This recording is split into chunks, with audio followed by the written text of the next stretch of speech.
replacement cost policy. Take, for instance, it's going to cost $10,000 to replace your roof after the deductible, right?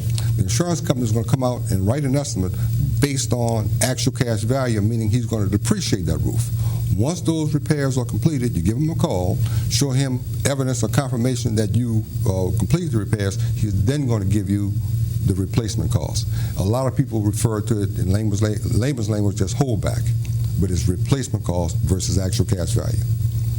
So you pretty much have to be a rocket scientist to file insurance these days. Well, this is what I tell people, and I'm quite sure George would agree with this, and a lot of people don't realize this. Having a good insurance agent is no different than having a good lawyer, accountant, a good minister. Somebody that can explain to you in layman's terms and bring you step by step through the process. A good doctor.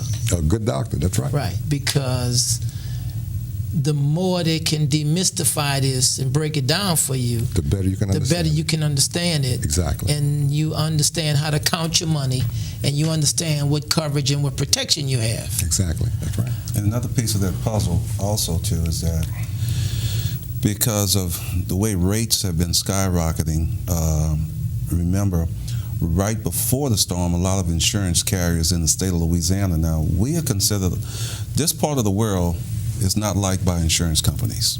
We are considered coastal states, coastal parishes, coastal areas, anything from the Florida Keys or Brownville, Texas. Insurance companies that write these properties, they don't like us a lot. And so what happens is many of the standard carriers won't even do business in this area. That's right. And because of that, you're seeing rates consistently going up and up and up. And now when the consumer gets ready to buy a policy, specifically those that are getting ready to buy a home, what's going to happen is that in many cases, after you look at the closing costs and you look at all the, the pest control fees and all of the fees that you do that what happens at closing, then you get down to the insurance piece of it, which usually lasts. And in many cases, when we talk with a client, most prudent insurance agents are going to want to give the person the best policy out there. In the state of Louisiana, it's called an HO3, homeowners 3. But it may be unaffordable at the time. So what that agent will do, he will drop it down to an HO2, which is, still very, very good coverage, but it's going to be a little bit less money. But in many cases, the HO2 or the HO3 may not even fit, and then you have to back out of the homeowner's policy and go into what's called the dwelling forms. Now, the dwelling forms are going to be the least expensive policy, but it's going to pay the least amount of money when it comes to a claim. And if I had to break this down, what causes claims to be paid, what triggers insurance policies is perils: fire, lightning, wind, rainstorms, riots, vandalism, theft, falling ice or snow, damage by aircraft or vehicles, freezing of plumbing, surge protection, those kind of things, surges and spikes. All of those things are set up in an HO2 and HO3. But when you go over to the dwelling form, there are 15 perils that an HO3 will pay for.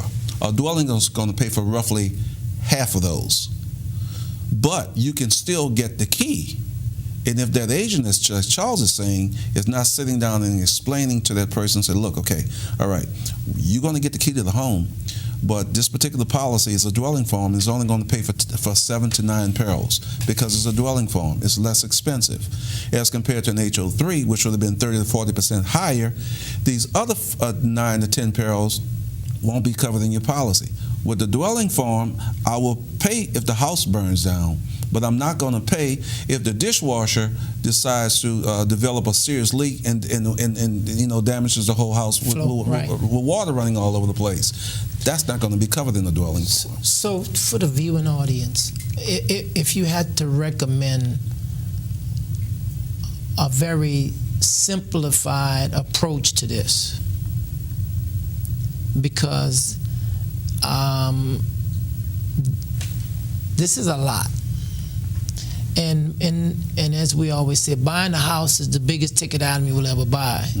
So the more you know about what you're doing, the better you can protect your money, because it's all money, whether it's a first mortgage, whether it's soft second, whether it's closing costs, whether it's finance authority, bond rate, and closing cost assistance. It's all money. And when the smoke clear and the dust settle, the homeowner is now responsible for managing all of this, because primarily all of us who help in some form or fashion to get them out of the room of theory and get them into the real world and get them to a closing, we're all gone. So how would you encourage someone to right now get up and go look at what you got in that box? What would you tell them to look for? The declaration page. The declaration page. Declaration and what am I looking for on the declaration page? Number one, the policy number, The policy number. the coverages. Make sure that the deck page is consistent with the property address, how much coverage you have, like the house is insured for $100,000, make sure you have $100,000 on that declaration So page. all of these details should be on this declaration page. Exactly right. And devil's advocate, if something is not on that declaration page, then what? This is my suggestion, and I tell this to, we have underwriters, we tell this to all of our clients.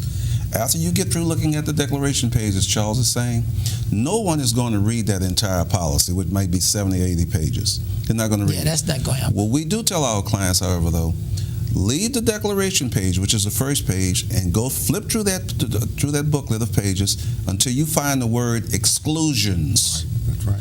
And then read what it won't pay for. Wait, slow up. So I'm at the declaration page, right? The word exclusion is going to come on It's going to be a page that follows the declaration page. So we have 80 pages here. And just roughly, the declaration page might be page number... One or two. One or two. Yeah. So now we keep going towards number 80 until we get to the word exclusion. And the word exclusion is going to be at the top, the middle, or the bottom. At the top of the page. Top of the page. Why am I sending you there? It's because when you read the exclusion page, it's going to tell you all of the things that the policy will not pay for. All right. Okay. Then if you understand what it won't pay for, the chances are everything else. Okay. It what? Great. It will pay for. So audience, those of you who are homeowners and who have not taken the time to look at your deck page, go get your deck page with your drink of choice, sit there, and then put a paper clip on the deck page, and now go to the exclusion page. That's the main page. Because the deck page says what it pays for, and the exclusion page says what it doesn't pay for. That's exactly So right. now you know where you're vulnerable. That's right. And where you're exposed at. That's exactly right. Okay. So, flood insurance. No. Ooh, It's a tough topic. flood insurance. God. Well, flood has changed. Flood insurance is done a 360. It is one of the toughest, forms of insurance for right nowadays, and the reason is because of what's called the Bigger Waters Act that was signed. Bigger Waters. Who is Bigger? Bigger is a congressperson, and Waters is Maxine Waters. Okay. All right. And with the Biggest Waters Act, the whole thing is that this is what brought it on. People in North Dakota got together and went to Congress and said, I am tired paying, subsidizing flood insurance for people down in New Orleans. They're having all of the flood problems, and you charging me extra premiums. Let them carry their own weight. And what happens is that the National Flood Insurance Plan, the NFIP, has been subsidized from day one by the federal government. Correct. And so what happened is with the Biggest Waters Act, the Biggest Waters Act says, you know what?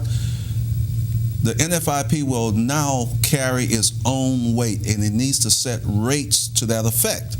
So there's no more money coming from the federal government to subsidize NFIP. So you need to go back and set your rates so that you can charge enough premiums across this country so that at the end of the day, you show $1 in profit, because we're not giving you any more money. So they went back, and that's basically what the Biggest Waters Act did. But what happened is, what Congress didn't realize, believe it or not, all of our local Congress people, legislators, voted for it. Because they didn't read it. They didn't understand what it meant. But what it basically said is that people down in the South, if you will, areas that are more prone to flooding, their premiums have gone up 25, 30, 40, 50, 100, 300, 500% more. Wow. And I would just like to give a quick example. Airline Drive. Just happened several months ago. A person was getting ready to sell a building right on Airline Drive, and the owner of the building wanted to give the policy that he had over to the new buyer. Can't do it anymore. Grandfathering is out. Can't you? So the way it used to be, you could assume a flood policy. You can't assume a homeowner's policy, but you could assume the rate. If I'm buying a building from you, I can assume your flood policy and your rate. That can't happen anymore. The Biggest Waters Act cut that out. So he was paying $4,000 a year for the last 5 or 6 years that he owned the building. So the new agent went and got the new rates based on the new flood maps since the Biggest Waters Act. You know what the rate was, Fred? $28,000 for the same property. From $4,000 to $28,000. That's a deal killer. It's been a deal killer. That's a deal killer. And it's happening, not only, I gave you an example of commercial property, but we're seeing it, Charles and I are seeing it every day with personal properties. You know what's disappointing? Even to this day, after Hurricane Katrina, some people still believe that the flood policy is a part of the homeowner's policy. Let's The get two that are out. mutually exclusive. One policy covers one thing, and flood covers. Flood has a very, very clear definition of what a flood is. A flood is not your bathtub overflowing. Right. In order to make a claim on a flood policy, at least 3 or more properties has to be flooded, and over 1 acre, 1.5 acre. For instance, you might get a claim where it rains real hard and water comes in your back door, and you pick up the phone and call your agent to file a flood claim. If the properties in that area hadn't been flooded, more than likely, well, I'm quite sure that claim is going to be denied because it does not meet the definition of a flood. Yeah. Listen, this is a very, very, very extensive conversation, a very, very extensive process. So in the little time that's allowed us, I was simply trying to convey to the viewing audience 1 or 2 simplistic things they can do. And you guys have done extremely well. You said go to the deck page and go to the exclusion page. That's right. The deck page tells you what you're covered on. The exclusion page tells you what you're not covered on. That's right. At the same time, you want to make certain that you know what his policy is. You want to know how to contact your agent. And if you're not understanding something about what you're looking at, you should call your agent and have a face-to-face with him to make certain that you know what you're paying for. On that note, New Orleans, thank you for letting us in your viewing view. And George and Charles, I thank you. And I think we may need to come back and continue this because this is, like trying to put New Orleans in Algiers. It's just too much, We would love to. But we thank you just the same.